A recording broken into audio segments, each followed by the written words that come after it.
आज हम अ, एक कहानी के कुछ हिस्सों पर बात कर रहे हैं जो काफ़ी परेशान करने वाले हैं।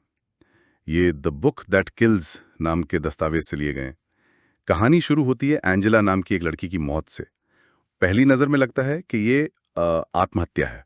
हाँ, पर यहीं से ना मामला थोड़ा पेचीदा हो जाता है।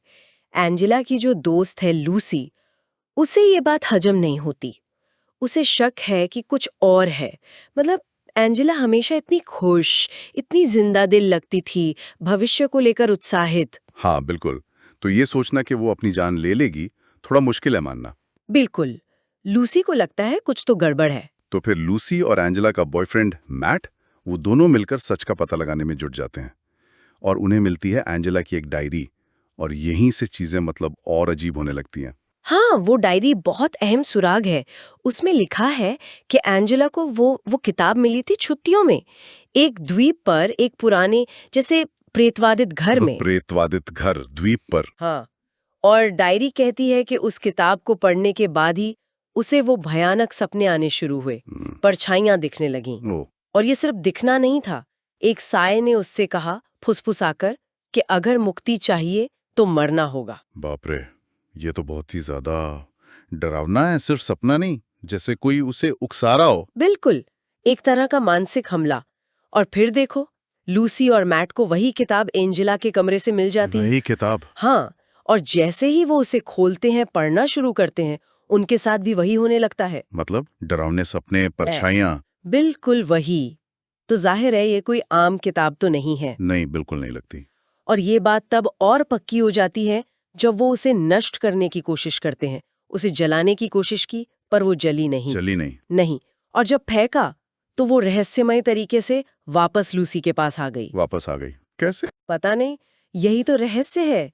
ये दिखाता है कि वो चीज किसी गहरी, शायद बुरी शक्ति से जुड़ी हुई है, पीछा नहीं छोड़ रही। तो अब उन्हें समझ आ गया कि जवाब उसी द्वीप पे मिलेगा। हाँ, जहाँ एंजेला को वो किताब मिली थी, वो वहां जाते हैं। और वहां उन्हें पता चलता है उस घर के बारे में। हाँ, उस घर का एक भयानक इतिहास है।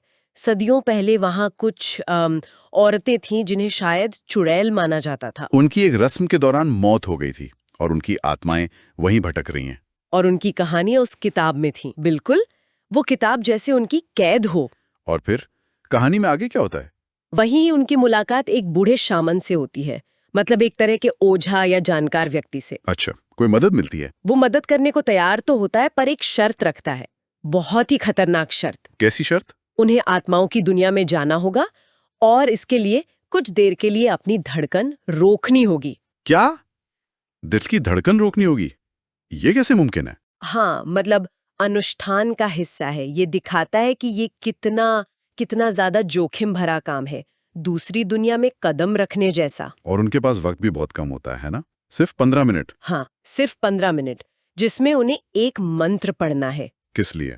ताकि उस द्वीप पर एक तरह की जादुई बारिश हो जो उन बुरी आत्माओं को शुद्ध कर सके, उन्हें शांति दे सके। और अगर देर हो गई तो वो वहीं फंस जाएंगे, आत्माओं की दुनिया में वापस नहीं आ पाएंगे। ये तो सच में जान पे खेलना है। बिल्कुल। ये कहानी का वो हिस्सा है जो स्रोत के मुताबिक आत्माओं की दुनिया उससे संपर्क की संभावना को दिखाता है। शायद ये सिर्फ भूत प्रेत नहीं, बल्कि किसी गहरे सदमे से मुक्ति का तरीका भी हो सकता है। तो क्या वो कर पाते हैं? हाँ, वो पहुंचते आत्माओं की दुनिया में। वहां बुरी आत्माएं उन्हें रोकने की पूरी कोशिश करती हैं। लेकिन वो शामन का सिखाया हुआ मंत्र पढ़ते हैं। हाँ, वो मंत्र पढ़ते हैं, और फिर वो जादुई बारिश शुरू होती है। वो घर, वो आत्माएं सब जैसे शांत हो जाती हैं, शुद्ध हो जाती हैं। और वो वापस आ जाते हैं। हाँ, वो सुरक्षित वापस लौट आते हैं। और अब उस किताब का क्या होता है? इस बार जब वो उसे आग लगाते हैं तो वो जलकर राख हो जाती है। अच्छा, मतलब श्राप टूट गया। हाँ। श्राप टूट गया। ये दिखाता है कि असली समस्या सिर्फ किताब नहीं थी, बल्कि उसके पीछे की वजह, वो आत्माओं की पीड़ा थी। उसे शांत करना जरूरी था। तो वो घर लौटते हैं। हाँ, यानी कहानी बताते होंगे लोगों को। हाँ, बताते हैं, पर जाहिर है ज्यादातर लोग यकीन नहीं करते। कौन मानेगा ऐसी अविश्वसनीय बात। सही बात है। लेकिन लूसी और मैट, वो जानते हैं कि सच क्या है।